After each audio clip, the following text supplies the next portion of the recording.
Bonjour à toutes et à tous, soyez les bienvenus.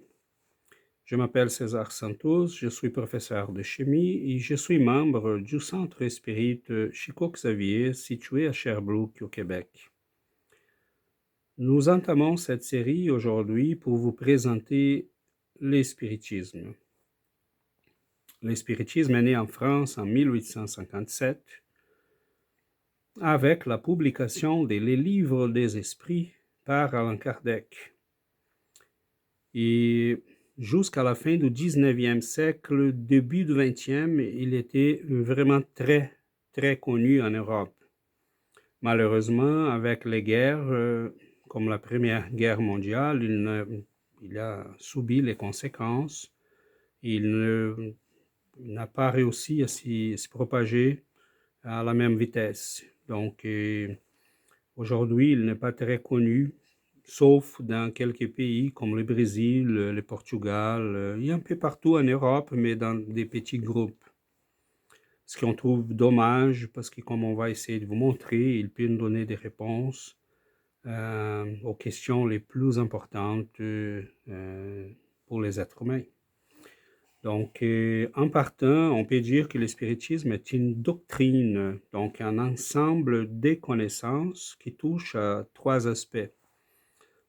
Un aspect philosophique, un aspect scientifique et un aspect religieux. En plus, il se base sur 5 piliers.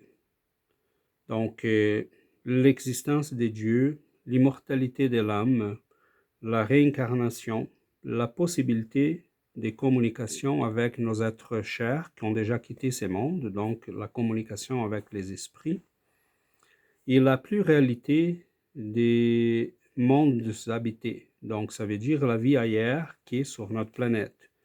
Une petite parenthèse, aujourd'hui, ça c'est très facile à accepter, mais la moitié du 19e siècle, ça ne l'était pas du tout. Donc, disons que le spiritisme il était très en avance. En plus, on pourrait aussi commencer par dire qu'est-ce que le spiritisme ne l'est pas, parce qu'il y a beaucoup des idées erronées qu'on se fait quand on entend les mots spiritisme. Donc, pour commencer, le spiritisme n'est pas une religion au sens traditionnel de ces mots-là. Donc, on n'a pas de rituel, on n'a pas de dogmes, on n'a pas un clergé, on n'a pas une autorité centrale. Le spiritisme, il se base sur une morale autonome. Dès qu'on comprend ces principes-là dont on a parlé et qu'on commence à réfléchir sur les retombées de ces principes sur notre vie, évidemment, cela va sortir ou ressortir une morale qui c'est tout simplement la morale chrétienne, donc la compassion, la charité, l'amour. Voilà, mais cela n'est pas imposé, cela vient de la compréhension et de l'étude, comme on va essayer de vous montrer dans chaque vidéo. Le spiritisme n'est pas un genre d'ésotérisme, une école ésotérique, ça ne prend pas d'initiation, il n'a pas de secret, il est ouvert, tout le monde peut y accéder, tout le monde peut lire, tout le monde peut comprendre. Elle n'a pas une école ésotérique, il n'a pas un niveau exotérique et ésotérique, elle n'a rien de ça. Le spiritisme est fait pour tout le monde peut y accéder. Le spiritisme n'est pas une secte, donc c'est pas quelque chose d'isolé, ou un petit groupe qui s'isole des autres. Le spiritisme, il est ouvert au débat, il est ouvert à la science et on va essayer de vous montrer tout ça. Aujourd'hui, on passe un peu en survol sur ces éléments parce que, évidemment, on ne peut pas toucher à l'ensemble de ces éléments-là dans une vidéo. En partant, je trouve que ça serait très important qu'on puisse répondre à la question pourquoi parler des spiritismes? Donc, il y a plusieurs raisons qui nous amènent à entamer cette série vidéo avec vous. La première, c'est que le spiritisme répond aux questions les plus importantes pour l'être humain. D'où on vient? Qu'est-ce qu'on fait ici? Quel est le but de la vie? Pourquoi la souffrance? Pourquoi les différences humaines? Cela est dû au hasard, à la biologie? On verra bien que non.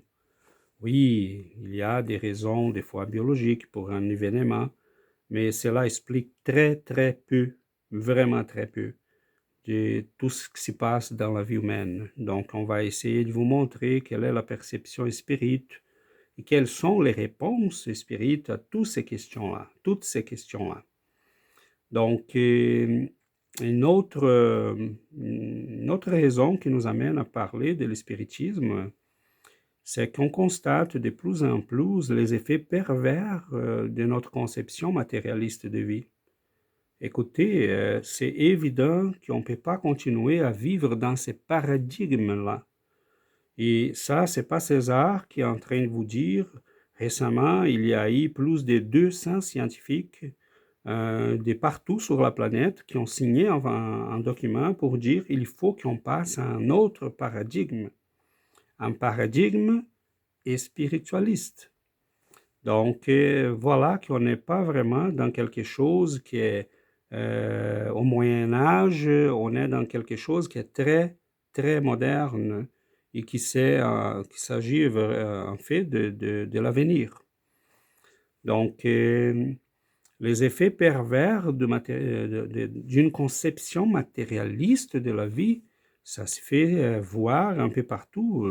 Les nombres grandissants des maladies mentales, c'est épouvantable. C'est un fléau, il faut qu'on puisse traiter cela.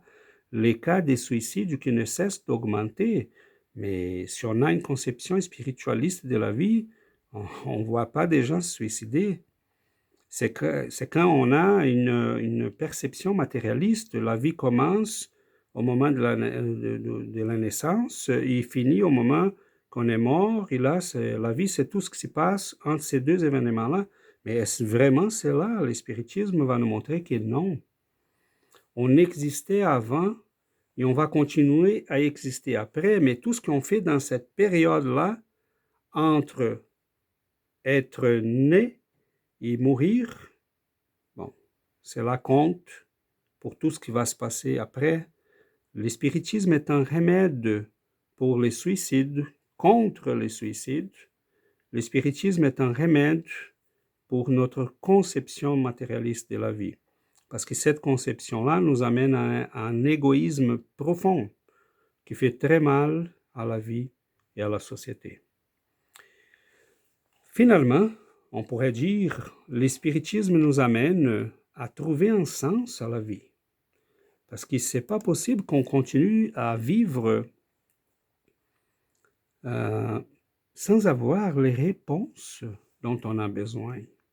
Un être humain ne peut pas continuer à vivre sur cette planète, il n'est pas chercher au moins les réponses pour ces questions dont on a parlé tantôt.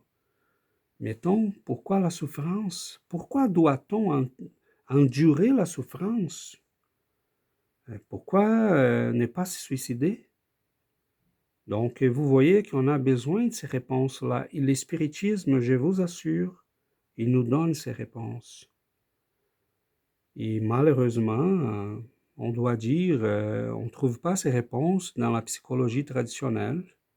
On ne trouve pas ces réponses dans la science matérialiste de notre époque. C'est pour ça, pour ces raisons-là, qu'on commence à vous présenter le spiritisme. Et j'espère compter sur votre ouverture d'esprit pour qu'on puisse vous présenter tout cela.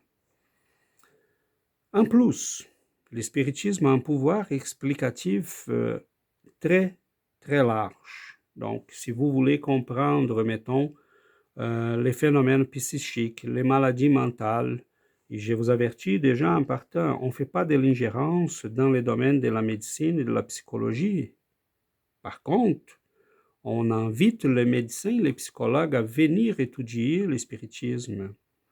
Parce que là, ça va vous donner des ouvertures et une perception, une compréhension qui va beaucoup vous aider dans vos domaines. L'être humain n'est pas une machine, n'est pas un auto, ce n'est pas un mécanisme qu'on peut changer les pièces et on donnait il donnait des pilules pour régler ici, là, des aspects chimiques. Le spiritisme va nous montrer que l'être humain est un être complexe, c'est une âme dans un corps. Donc, il faut une vision holistique, il faut une vision plus large pour qu'on puisse arriver à comprendre plusieurs phénomènes qui nous touchent, comme les maladies mentales, mettons. Et aujourd'hui, comme vous allez voir tantôt, on va en parler dans quelques secondes, le spiritisme est très en avance sur ces aspects-là aussi. Si on veut comprendre, mettons, les phénomènes de la mort, qu'est-ce qui se passe-t-il au moment de la mort? C'est quoi mourir? Est-ce que c'est fini? Est-ce qu'on achève là? Il n'y a rien après? Comment entamer un contact avec ce qui se passe après la mort? Donc, le spiritisme va nous montrer aussi que c'est possible. Comment traiter des aspects de notre vie comme la pensée, la prière, la méditation? C'est très large les pouvoirs explicatifs de l'espiritisme. Mettons, pourquoi deux êtres humains nés de la même famille, de la même mère, avec la même charge biologique, sont des fois tellement différents? Donc, l'espiritisme nous explique tout cela. Pourquoi certaines personnes arrivent sur cette planète déjà avec plusieurs problèmes très compliqués et d'autres non, qui de la joie tout le temps. Est-ce que c'est tout simplement des hasards, des combinaisons biologiques qui vont nous amener à tout ça? Désolé, mais on ne croit pas à ça. Et on va essayer de vous montrer que ça, c'est très, très limité comme explication. On est rendu beaucoup plus loin que ça. Et c'est pour ça qu'on vous invite à ces moments de réflexion et d'études. Finalement, l'espiritisme, il marche pas à pas avec la science. Et ça, on ne peut pas être plus sûr des connaissances spirites qu'en vous disant cela. L'espiritisme marche pas à pas avec la science. Et on va vous montrer, il a dévancé la science sur plusieurs aspects, il a dévancé la science. Ça suffit de lire les livres qui ont été reçus par Chico Xavier aux années 30-40 au Brésil. Mettons aux années 30, on va vous montrer des éléments dans ces livres-là qui ont prévu des phénomènes scientifiques qui nous commençons aujourd'hui à comprendre. Donc, désolé, aujourd'hui, on ne peut pas avancer plus que ça, mais on vous invite à continuer avec nous, à être des nôtres, parce que tout cela, on va essayer de vous montrer en temps et lieu. Donc, le spiritisme, dès sa naissance, il est suivi par la science, il suit la science aussi. Donc, il a été étudié par des scientifiques comme William Crookes, un physicien, prix Nobel de physique, par Charles Richer, un médecin, prix Nobel de médecine. Donc, ce sont des gens qui ne sont pas naïfs. Hein?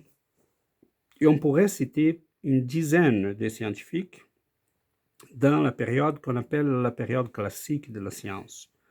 Mais aujourd'hui, est-ce que ce phénomène-là se poursuit? Oui, tout à fait.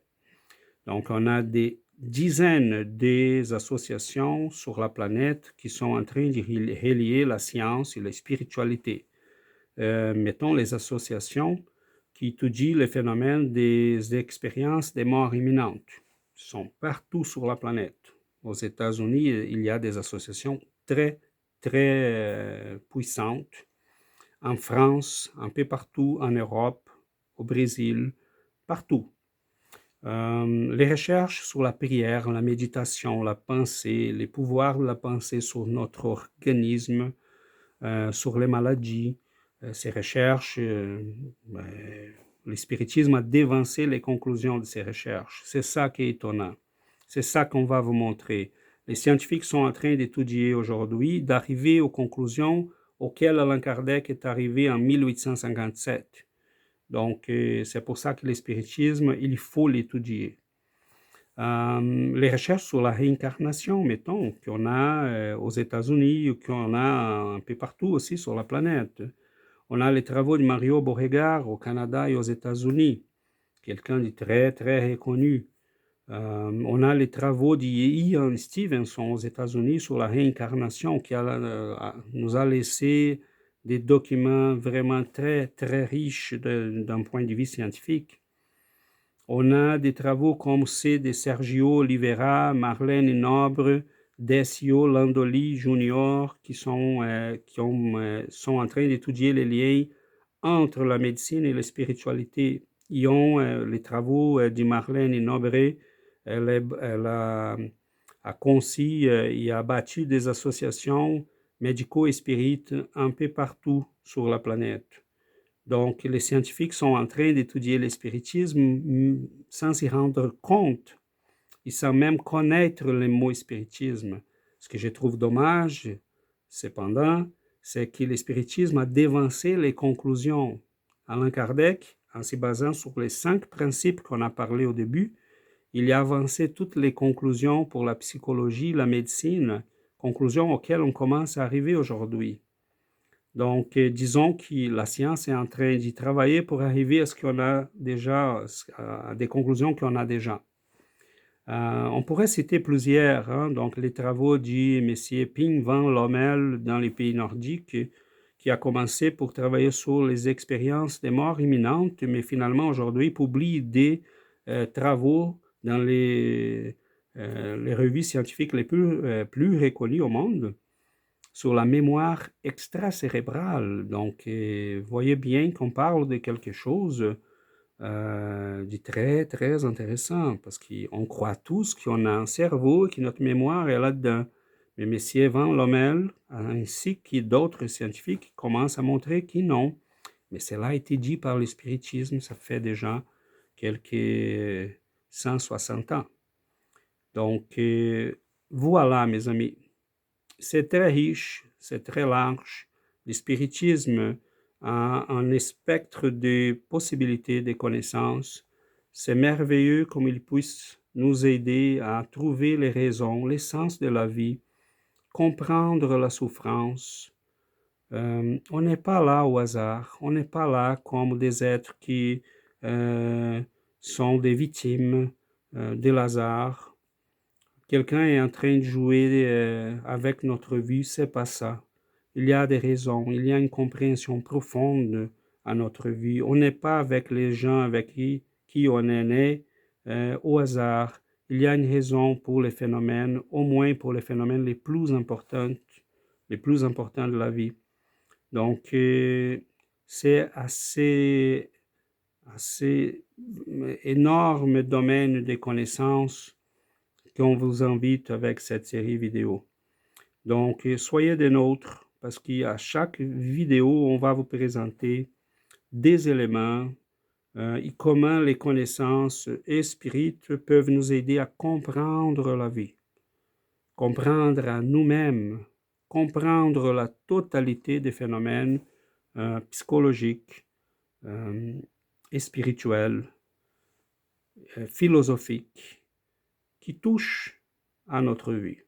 Donc, soyez des nôtres et je vous attends pour notre deuxième vidéo.